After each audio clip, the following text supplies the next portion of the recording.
Hello students, welcome you all in our periwinkle 555 YouTube channel. तो आज हम बात करने वाले हैं क्लास 10th के साइंस पेपर 2 के लेसन नंबर 10th के बारे में, that is disaster management.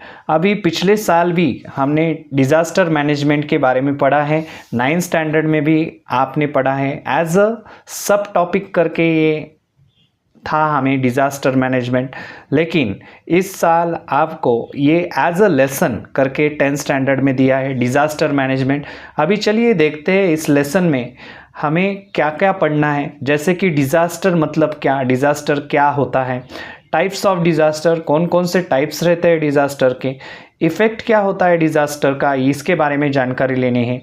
Effect और इम्पैक्ट ऑफ द डिज़ास्टर, किस तरह से इम्पैक्ट होता है डिज़ास्टर का, डिज़ास्टर मैनेजमेंट किस तरह से करना चाहिए, the nature and the extent of the disaster, किस लेवल तक डिज़ास्टर हो सकता है, उसका नेचर किस तरह से होता है डिज़ास्टर का, फर्स्ट एड जो है एंड इमरजेंसी एक्शन, उसके बारे में यहाँ पर हमें जानकारी लेनी है। एंड लास्ट जो कंसेप्ट है मॉक ड्रिल के बारे में, जो इस साल आपको थोड़ा नया लगेगा। मॉक ड्रिल की कंसेप्ट जो है यहाँ पर दी है, जो पिछले साल आपको नहीं थी। सो कैन यू रिकॉल में आपको यहाँ पर फर्स्ट क्वेश्चन पूछा है, that is what is disaster.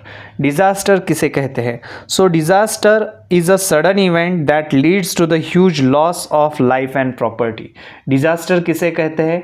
एक ये सडन इवेंट है जिसमें लाइफ एंड प्रॉपर्टी का ह्यूज बड़े पैमाने पर क्या हो जाता है, लॉस हो जाता है, उसको क्या कहेंगे हम? डिज़ास्टर कहेंगे। Next, which disaster have you experienced in your areas. सो बहुत सारे आप एग्जाम्पल लिख सकते हैं जो कुछ भी डिज़ास्टर आपने एक्सपीरियंस की है। जैसे कि यहाँ पर उसका आंसर लिख सकते हैं आप, I have experience the disaster like flood, theft, motor accident, fire due to the electric short circuit, electric shock, injuries during the fighting in my area. सो ये सारे क्या है, डिज़ास्टर आते हैं। सो डिज़ास्टर ये हमने एक्सपीरियंस किए हैं। नेक्स्ट जो है, what are the effects of that disasters on the local and the surrounding condition. उन डिज़ास्टर्स का जो भी हमने अभी बताए हैं, तो उनका local and the surrounding condition पर क्या इफ़ेक्ट आ गया, तो इसके बारे में आप लिख सकते हैं। जैसे कि it causes the loss of life and property. In disaster में क्या हो गया है, लॉस हो गया है लाइफ का, प्रॉपर्टी का। स्प्रेड ऑफ एपिडेमिक, स्प्रेड हो गया है एपिडेमिक्स का, डिजीज स्प्रेड हो गए हैं। Various areas of the life like economic, social, cultural, political, law and order, administration etcetera are affected by it. इस तरह से आप इस क्वेश्चन का आंसर लिख सकते हैं। अलग अलग जो एरियाज़ है लाइफ के, इकोनॉमिक है, सोशल है, कल्चरल है, पॉलिटिकल है, तो ये जो एरियाज़ है, एडमिनिस्ट्रेशन है, तो ये सारे एरियाज जो है वो अफेक्ट हो गए हैं इन डिज़ास्टर की वजह से। तो इस तरह से आप इसका आंसर लिख सकते हैं। चलिए देखते हैं, शुरू करते हैं अपना first point, that is disaster. अभी डिज़ास्टर क्या है, डिज़ास्टर किसे कहा जाता है? Variously dangerous events occur many times in the environment. अलग अलग जो इवेंट्स रहते हैं जो डेंजर हैं, सो वो हमेशा होते रहते हैं एनवायरनमेंट में, those are called as a disaster. यहाँ पर एक डेफिनेशन दी है, उनको भी क्या कहा जाता है, डिज़ास्टर कह सकते हैं हम। Some of the main natural disasters are, अभी नेचुरल डिज़ास्टर के एग्जाम्पल लिखिए, ऐसा भी करके क्वेश्चन आता है एग्जाम में।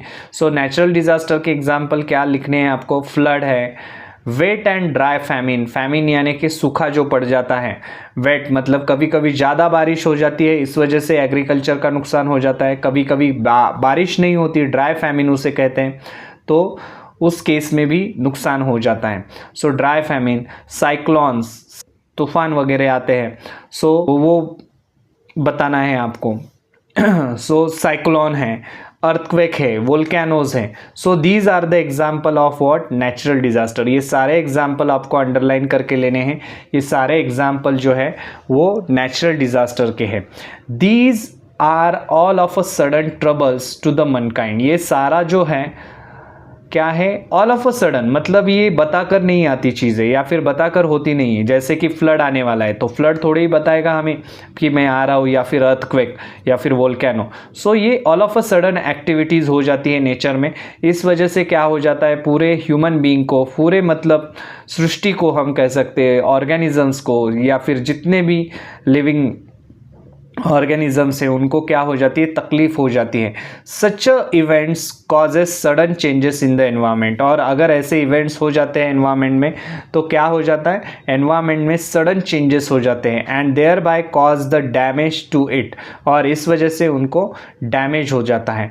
Environment is also damage due to the use of natural resources for our development. Environment और एक चीज़ से हार्म हो रहा है, उसमें क्या बताया कि नेचुरल रिसोर्सेज जो हम यूज़ कर रहे हैं हमारे डेवलपमेंट के लिए, प्रोग्रेस के लिए, हमारा लाइफ कंफर्टेबल बनाने के लिए day by day.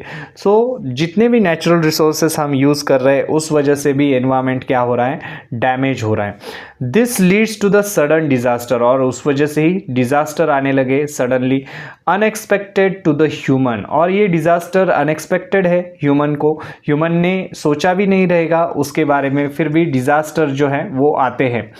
These can be called as a man-made disaster। और ऐसे जो डिजास्टर रहते हैं जो हमने सोचे भी नहीं रहते फिर भी हमारी वजह से मतलब इन्वायरमेंट को हार्म हो गई है और इस वजह से वो डिजास्टर आ रहे हैं, तो ये क्या बताया जाता है, मैनमेड डिजास्टर कहा जाता है उनको। मैनमेड डिजास्टर क्यों कहा है, क्योंकि ह्यूमन बीइंग की वजह से ही ये डिजास्टर हो रहे हैं।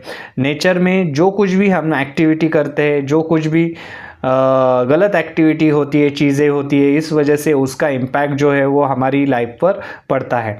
सो यहाँ पर एक डेफिनेशन जो है ये दी है आपके टेक्स्ट बुक में, United Nation has defined the disaster as. ये एग्ज़ाम के लिए आती है, आपको 1 मार्क के लिए डिफाइन के लिए पूछा जाता है, यूनाइटेड नेशंस वाली डेफिनेशन लिखो, तब आपको ये डेफिनेशन लिखनी है। जैसे कि the sudden event that leads to the huge loss of life and property. तो ये डेफिनेशन है। डिज़ास्टर क्या है, डिज़ास्टर एक सडन इवेंट है जिसमें क्या हो जाता है, लाइफ का एंड प्रॉपर्टी का ह्यूज यानी कि बड़े तौर पर क्या हो जाता है, लॉस हो जाता है। अभी यहाँ पर words like a huge and the sudden, huge यानी कि बड़े तौर पर जो लॉस हो जाता है, एंड सडन, सडन यानी कि अचानक से, सो सडन। तो ये दो वर्ड जो है ये इंपॉर्टेंट वर्ड है in this definition. As disaster occur suddenly it can not be predicted. उन्होंने क्या कहा है, डिजास्टर जो है वो सडनली आते हैं, हमें बताते नहीं या फिर हमें पता भी नहीं चलता, लेकिन डिजास्टर आ चुका रहता है। सो ये सडनली होता है, इस वजह से ये प्रेडिक्ट हम नहीं कर सकते। Hence precautions are not possible, इस वजह से हम उसकी प्रिकॉशन नहीं ले सकते। Huge losses to the properties occur in the area of the disaster. जैसे कि हमने यहाँ पर पढ़ा कि जब भी कभी डिजास्टर होता है, नेचुरल डिजास्टर हो या फिर कोई भी, तो ह्यूज लॉस हो जाता है प्रॉपर्टी का उस एरिया में, पर्टिकुलर एरिया में। There are the long term effects on the society due to the incidence of the life and property loss. So long term effect जो है डिज़ास्टर के दिखाई देते हैं सोसाइटी के ऊपर, और प्रॉपर्टी का लॉस जो है वो लोगों का हो जाता है डिज़ास्टर में। Various areas of the life like economic, social, cultural, political, law and administration etcetera are affected by it. ये सारे एरिया जो है, जैसे हमने अभी डिस्कस किया, तो ये सारे एरिया जो है वो अफेक्ट हो जाते हैं डिज़ास्टर की वजह से। The life in the area of disaster disturb totally. जिस एरिया में डिज़ास्टर आ गया है या आ चुका है, तो उस एरिया का लाइफ जो है वो टोटली पूरा क्या हो जाता है, डिस्टर्ब हो जाता है। There is a loss to life and property of the people in distress. उन्होंने क्या कहा है, जितने भी लोग वहाँ पर डिज़ास्टर में, डिज़ास्टर की चपेट में आ जाते हैं, किसी भी डिज़ास्टर के, जैसे कि फ्लड हो गया या फिर अर्थक्वेक हो गया, तो वहाँ पर लाइफ का या फिर प्रॉपर्टी का बहुत सारा लॉस हो जाता है। Earlier we have studied the various types of disasters and the measures to be taken. Earlier इसके पहले हमने बहुत सारे डिज़ास्टर के टाइप्स देखे हैं और कौन कौन से मेजर्स जो है या फिर प्रिकॉशन हम कह सकते हैं या फिर कौन से हम मेजर्स उसके लिए ले सकते हैं उसके बारे में हमने डिस्कस किया है। None of the different disasters are similar, ये सेंटेंस बहुत इंपॉर्टेंट है। None of the different disasters are similar, कोई भी डिज़ास्टर सेम नहीं रहता। मतलब अभी सपोज अर्थक्वेक आ गया तो अगली टाइम फिर से वही अर्थक्वेक या फिर उसी पावर का अर्थक्वेक आ सकता है, ऐसे नहीं है। अगले टाइम नेक्स्ट टाइम फ्लड भी आ सकता है या फिर कोई अलग डिज़ास्टर भी आ सकता है। तो ये सारी चीज़ें रहती है। Period of each disaster is not the same, हर एक डिज़ास्टर का टाइम पीरियड जो रहता है वो सेम नहीं रहता। Some disasters are the short term whereas some are long term, कुछ डिज़ास्टर जो रहते हैं वो शॉर्ट टर्म के लिए रहते हैं, मतलब कुछ कालावधि के लिए, कम कालावधि के लिए रहते हैं, और कुछ डिज़ास्टर जो रहते हैं वो लॉन्ग टर्म के लिए रहते हैं, यानी कि बहुत ज़्यादा दिनों तक, मतलब 6 महीने हो गए, साल हो गया, 2 साल हो गया, तो वो डिज़ास्टर वैसे के वैसे उसका इम्पैक्ट जो है वो रहता है। So reason behind each disasters are also different, हर एक डिज़ास्टर के पीछे का जो रीज़न है वो भी क्या रहता है, डिफरेंट रहता है। Depending upon the nature of the disaster it can be determined that which component of the environment will be affected मोर।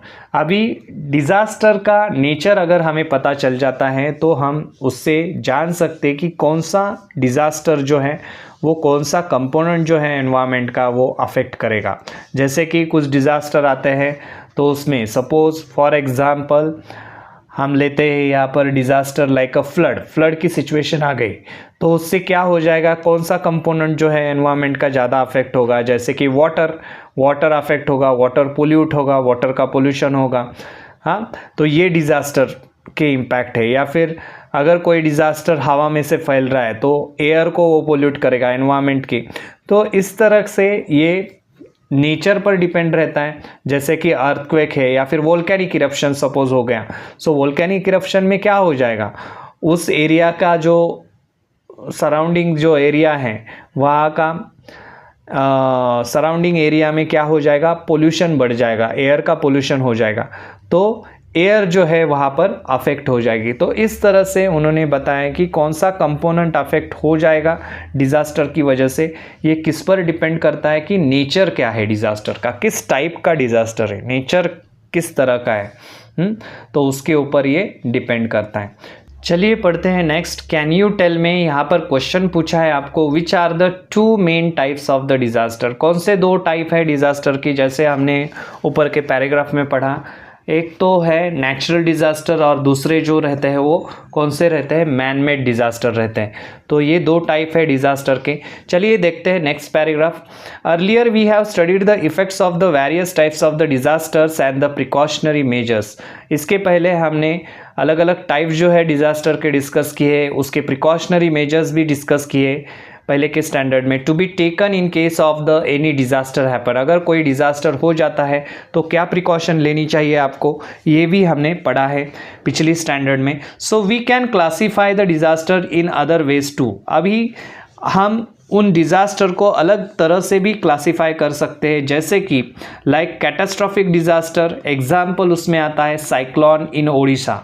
सो आपको एग्ज़ाम में क्वेश्चन पूछा जाता है ऑब्जेक्टिव में कि right the example of catastrophic disaster, यानी कि बड़े पैमाने पर जहाँ पर जिस डिज़ास्टर से नुकसान होता है लाइफ का, प्रॉपर्टी का, तो ऐसे कैटास्ट्रॉफिक डिज़ास्टर जो है जो एनवायरनमेंट में चेंजेस होने की वजह से आते हैं, तो उन डिज़ास्टर का आपको क्या लिखना है, एग्जाम्पल लिखिए। तो उस केस में आप एग्जाम्पल दे सकते हैं साइक्लोन इन ओडिशा, ओडिशा में आने वाला साइक्लोन है। कैटास्ट्रॉफिक अर्थक्वेक, बड़े पैमाने पर जब अर्थक्वेक आता है ज़्यादा रिक्टर स्केल्स में, तब वो of the Gujarat and Latur, जो गुजरात एंड लातूर में बड़े रिक्टर स्केल पर, आप जैसे जानते हैं कि बड़े रिक्टर स्केल में वहाँ पर अर्थक्वेक हो गया था, इस वजह से वहाँ पर ह्यूज अमाउंट में, बड़े अमाउंट में लाइफ का, प्रॉपर्टी का लॉस हो गया था, तो वो कैटास्ट्रॉफिक में आता है। Frequently buzzing cyclones in the coastal Andhra Pradesh, coastal Andhra Pradesh पर जो हमेशा साइक्लोन आते रहते हैं, तो उससे भी भारी मात्रा में हमें नुकसान होता है, तो वो भी एग्जाम्पल हम यहाँ पर लिख सकते हैं। Etcetera which lead to the total chaos, huge loss of life and property in respective region. तो उन्होंने क्या कहा है, इस वजह से क्या हो जाता है, टोटल chaos हो जाता है, मतलब लोग डर जाते हैं, भागते रहते हैं यहाँ से वहाँ, एंड ह्यूज बड़े पैमाने पर प्रॉपर्टी का और लाइफ का जो है वो लॉस होता है। इन रिस्पेक्टिव रीजन कहा है, इन रिस्पेक्टिव रीजन यानी कि जिस रीजन में इस तरह के डिज़ास्टर आते हैं उस रीजन में हमें क्या दिखाई देता है, लॉस दिखाई देता है बड़े मात्रा में। However irrespective of all these life has always return to the normal within short time. सो उन्होंने क्या कहा है, इर्रिस्पेक्टिव ऑफ ऑल दीज, इसके ये सब चीज़ें एज ए ह्यूमन बीइंग हमारे साथ होती रहती है, क्योंकि नेचर है, नेचर के आगे हम कुछ नहीं कर सकते, नेचर की पावर सबसे ज़्यादा है। तो ये चीज़ें होती रहती है, फिर भी हम लाइफ जो है वो जीते रहते हैं। Life has always return to the normal within a short time. Life जो है हम हमारा फिर से नॉर्मल पर लेके आते हैं। Disasters making the impact for long duration are those whose after effects are either severe और severity increases with the times. अभी ऐसे कुछ डिजास्टर रहते हैं जिनका इम्पैक्ट जो है लॉन्ग ड्यूरेशन के लिए रहता है। लॉन्ग ड्यूरेशन के लिए किस वजह से, क्योंकि उनके आफ्टर इफेक्ट जो रहते हैं डिज़ास्टर आने के बाद, मतलब डिज़ास्टर आ चुका है, नुकसान हो चुका है, उसके बाद के जो आफ्टर इफेक्ट्स होते हैं तो वो सीवियर रहते हैं ज़्यादा, या फिर उनकी सीवियरिटी जो है इफ़ेक्ट्स की वो बढ़ती चली जाती है, लोगों की प्रॉब्लम्स जो है वो बढ़ते चले जाते हैं। तो ऐसे कुछ डिज़ास्टर है, जैसे एग्जाम्पल यहाँ पर देना है आपको फैमिन। जब फैमिन आता है, या फिर various problems of the crops के लिए भी कुछ प्रॉब्लम्स अगर आते हैं तो उससे क्या होगा, क्रॉप जो है वो सपोज़ क्रॉप के लिए प्रॉब्लम आ गया, क्रॉप एग्रीकल्चर नहीं होगा, एग्रीकल्चर नहीं तो क्या हो जाएगा, मार्केट में जो है फूड प्रोडक्ट जो है क्रॉप से रिलेटेड वो नहीं आएंगे, और इस वजह से हंगर की सिचुएशन आ सकती है। सो ये प्रॉब्लम्स होते हैं, सीवियर हो जाते हैं। या फिर स्ट्राइक्स ऑफ वर्कर्स ने अगर स्ट्राइक करना शुरू कर दिया, मतलब 1 महीना 2 महीने, सो इस वजह से भी प्रॉब्लम्स हो जाती है, कामकाज जो है वो पूरे ठप हो जाते हैं। Rising levels of the ocean की लेवल अगर राइज हो जाती है तो ये भी एक सीवियर प्रॉब्लम है, और उसकी सीवियरिटी दिन ब दिन बढ़ रही है। या फिर डेजर्टिफिकेशन अगर होता है तो उस केस में भी ये सीवियरिटी बढ़ती ही चली जा सकती है। तो इस तरह के एग्जाम्पल आपको यहाँ पर लिखने हैं। अगर डिज़ास्टर का इम्पैक्ट जो है वो लॉन्ग ड्यूरेशन के लिए है, या फिर उसके आफ्टर इफ़ेक्ट ज़्यादा सीवियर होते चले जाते हैं, तो उस केस में ये एग्जाम्पल्स आपको उन डिज़ास्टर के देने हैं। तो चलिए, इस वीडियो में हमने डिज़ास्टर्स के बारे में जाना, डिज़ास्टर किस तरह से होते हैं, उनके टाइप्स क्या होते हैं, किस तरह के डिज़ास्टर होते हैं, उनके बारे में हमने जानकारी ली। तो चलिए मिलते हैं हम अपने नेक्स्ट वीडियो में। तब तक के लिए चैनल को देखते रहिए, सीखते रहिए, और अगर हमारे चैनल पर आप पहली बार आए हैं तो चैनल को सब्सक्राइब कीजिए और बेल आइकॉन को प्रेस करना ना भूलें। धन्यवाद।